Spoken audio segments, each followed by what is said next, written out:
Je suis le Dr Yankam, d'Honorable.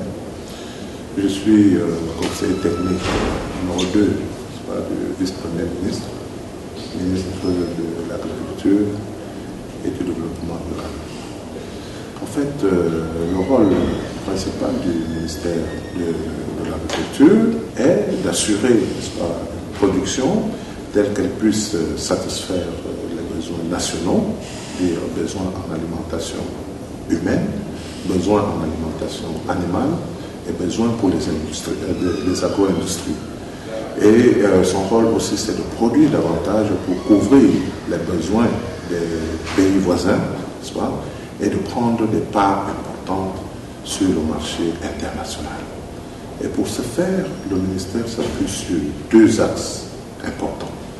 Le premier axe, c'est la modernisation de la petite agriculture, et le deuxième, c'est la promotion de l'agriculture de seconde génération, c'est-à-dire la promotion des moyennes et des grandes exploitations agricoles. Donc, si vous me permettez que je revienne, n'est-ce pas, sur la modernisation de la petite agriculture, qu'est-ce que ça veut dire? Ça veut simplement dire, n'est-ce pas, la mobilisation des réserves de productivité à travers l'utilisation des facteurs de production modernes. Donc, j'ai cité les engrais, les pesticides, les semences de bonne qualité et les machines agricoles. Cela se fait, n'est-ce pas, au niveau de l'agriculture familiale. Il est donc question, dans cet axe, n'est-ce pas, pour nous, de produire ou de faire produire et de distribuer, n'est-ce pas, gratuitement le matériel végétal aux petits producteurs.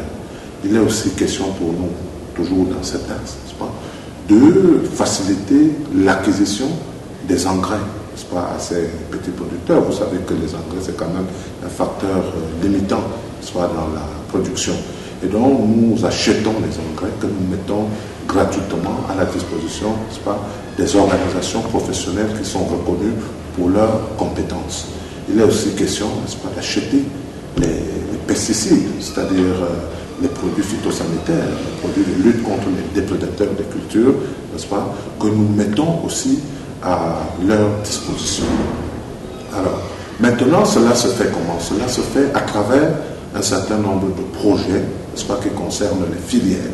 Donc, c'est pourquoi vous allez entendre de temps en temps parler, par exemple, des programmes maïs, des programmes huile de palme, n'est-ce pas, des programmes racines et tubercules, dont chaque filière, n'est-ce pas, a un programme bien organisé et bien structuré qui tend, n'est-ce pas, à favoriser l'utilisation des intrants modernes de production.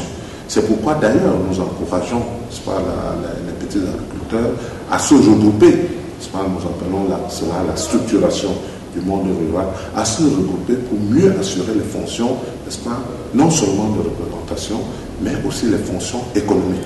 Parce qu'une fois que nous mettons les engrais à leur disposition, il faut les manipuler, il faut les transporter, il faut les distribuer aux membres. Donc il faut que les organisations des producteurs soient assez performantes et assez dynamiques, n'est-ce pas, pour le faire. Maintenant, nous avons un deuxième axe qui est important, et vraiment c'est l'axe d'avenir, n'est-ce pas, du développement de l'agriculture. C'est celui que nous avons appelé l'agriculture de seconde génération. Ici, n'est-ce pas, il est question de promouvoir les grandes entreprises, les moyennes et les grandes entreprises, n'est-ce pas, promouvoir l'entrepreneuriat non seulement national, mais aussi international.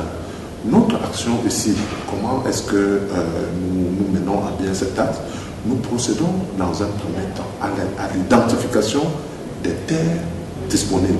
Vous savez que jusqu'à aujourd'hui, l'agriculture n'est pratiquée que sur moins de 20% des terres arables, donc des terres agricoles. Ça veut dire que nous avons des réserves en terres énormes. Qu'est-ce que nous faisons?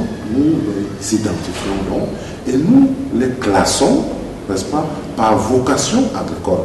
Vous savez que ce n'est pas toutes les spéculations qu'on peut faire sur toutes les terres.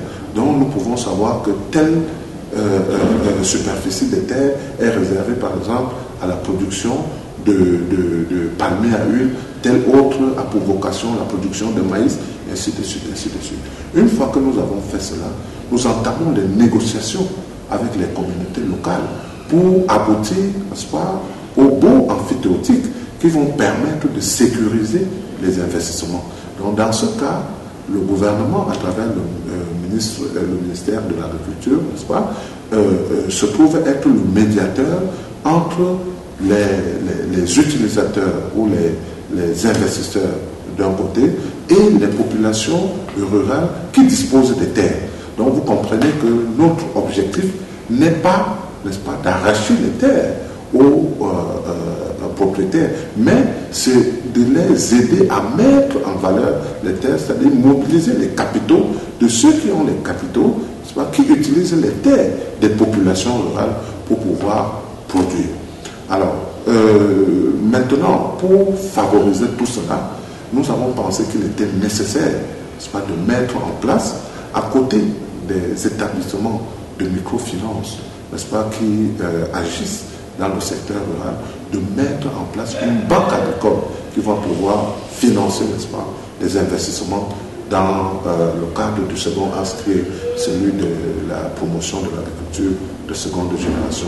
Il est aussi question pour nous, n'est-ce pas, de mettre en place des mesures incitatives, par exemple sur l'acquisition des machines agricoles, n'est-ce pas. Nous pensons que nous pouvons, les calculs que nous avons faits, nous ont fait conclure que nous pouvons soutenir les prix des machines agricoles de plus de 15%. Et en plus de cela, maintenant, nous avons entamé les négociations avec le ministère des Finances pour que l'ensemble du matériel agricole, y compris les facteurs de production en agriculture, soit exonéré de la TVA. C'est déjà fait pour certains facteurs de production, mais il reste, n'est-ce pas, à étendre cela pour d'autres facteurs de production. Et en plus, n'est-ce pas, pour permettre à la production d'atteindre les grands centres de consommation, n'est-ce pas, d'atteindre les pays voisins et d'atteindre les marchés internationaux, nous nous sommes lancés dans les investissements sur des grandes infrastructures routières qui vont désenclaver, n'est-ce pas, les bassins de production et faire en sorte que le marché existe. Et en plus de cela, nous sommes en train de mettre en place un système d'information sur les marchés qui va faire en sorte que les consommateurs et les producteurs aient le même niveau d'information. Voilà un peu comment nous entendons faire, n'est-ce pas, pour inciter les investisseurs privés, que ce soit nationaux ou étrangers, n'est-ce pas, à venir investir dans l'agriculture. Parce que si cela n'est pas fait, hein, vous savez qu'aujourd'hui l'agriculture, plus que tout autre secteur, est le secteur de relance, n'est-ce pas, de l'économie par excellence. Le secteur industriel, le tissu industriel est assez faible aujourd'hui pour impulser, n'est-ce pas, le développement voulu et atteindre les objectifs, n'est-ce pas, de pays émergents à l'horizon 2037. Donc le secteur dans lequel nous avons encore les coups de flanche, dans lequel nous avons encore les marges de manœuvre, c'est le secteur agricole. Et en plus donc des grandes infrastructures dont j'ai fait allusion, nous sommes en train de mettre en place une politique d'équipement, n'est-ce pas, des zones rurales en équipement socio-économique de base et qui vont pouvoir transformer les produits agricoles qui seront produits et pour qu'on ait quand même des produits semi-finis ou les produits finis. Et dans ce cas, n'est-ce pas, nous allons simplement augmenter la valeur ajoutée de l'activité et participer de manière substantielle, n'est-ce pas, à la croissance de notre pays.